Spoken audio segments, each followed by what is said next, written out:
சில பள்ளிகளில் மாணவர்கள் வந்து புகையில இந்த பயன்படுத்துறாங்க. அவங்களுக்கு என்ன மாதிரி இல்லை, குறிப்பாக விழிப்புணர்வு இன்றைக்கி உங்களுக்கே தெரியும். இன்றைக்கி ஆன்டி ட்ரக்ஸ் சார்ந்து நாங்கள் எம்ஐடியிலேருந்து இன்றைக்கி நம்முடைய மாண்பு துணை முதலமைச்சர் விழிப்புணர்வை கொண்டு வரும்போது நாம் அதில் கலந்து கொண்டு தொடர்ந்து ஒவ்வொரு இதுலேயும் பார்த்திங்கன்னா பல்வேறு விதமான மன்றங்கள் இருக்கின்றது. அது அறிவியல் மன்றம் இருக்குது, கணித மன்றம் இருக்கின்றது, இலக்கிய மன்றங்கள் இருக்கின்றன. அந்த மாதிரியான ஆன்டி ட்ரக்ஸ் கிளப்ஸும் பார்த்திங்கன்னா ஒவ்வொரு இடத்துலையும் ஒவ்வொரு பள்ளிக்கூடத்துலையும் அதற்கான ஒரு விழிப்புணர்வை ஏற்படுத்துகின்ற அந்த பணியை இன்றைக்கி தொடர்ந்து எல்லா இடத்துலையுமே செஞ்சிட்ருக்கிறோம்.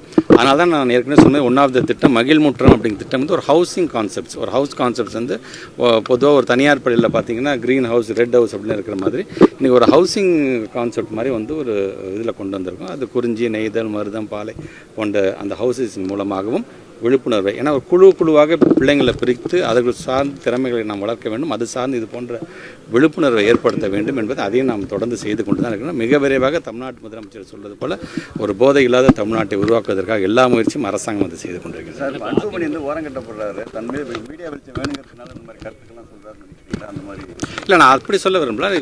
அது அவங்களோட கட்சி சார்ந்து பல்வேறு விதமான பிரச்சனைகள், அது அவங்களோட சொந்த பிரச்சனை, அதில் நம்ம தலையிட தேவையில்லை.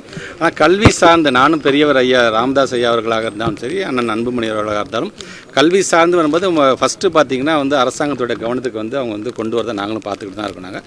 அப்படி வரும்போது தான் அது எது உண்மைத்தன்மை இருக்குன்றது, எது உள்ளபடியே சென்சிபிளாக இருக்குது, அது உள்ளபடியே நம்ம தப்பு நம்ம சார்ட் அவுட் பண்ணிக்க வேண்டும் என்கிற விதத்தில் தான் எங்களுடைய டிபார்ட்மெண்ட்லேயும் நாங்கள் வந்து கருத்துக்களை நாங்கள் வந்து பரிமாறிக்கொள்ளும். டிபார்ட்மெண்ட் வரும்பொழுது ரிவ்யூ மீட்டிங்கில் பார்த்தீங்கன்னா எல்லா தலைவர்களுடைய கருத்துக்கள் நம்மளை பாராட்டினாலும் சரி, விமர்சனம் செய்தாலும் சரி, நம்மளை கண்டனம் தெரிவித்தாலும் அதை ஒரு மையப்பொருளாக வைத்து விவாதிப்பது வழக்கம். அதில் உண்மைத்தன்மை இருந்ததுன்னு சொன்னால் உடனே அதை திருத்திக் கொள்ள வேண்டும் என்கின்ற அந்த ஆணையை தான் ஒரு அமைச்சராக நான் அதை செய்து கொண்டேன். அதிமுக நேற்று சுற்றுப்பயணத்தில் வந்து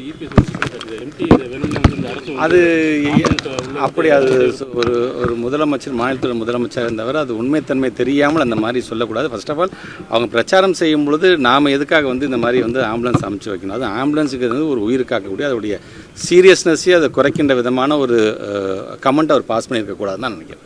பிளே ஸ்டோர் மற்றும் ஆப் ஸ்டோரில் இருந்து பாலிமர் செயலியை QR கோடு மூலம் பதிவிறக்கம் செய்யுங்கள். செய்திகளை உடனுக்குடன் பெறுங்கள்.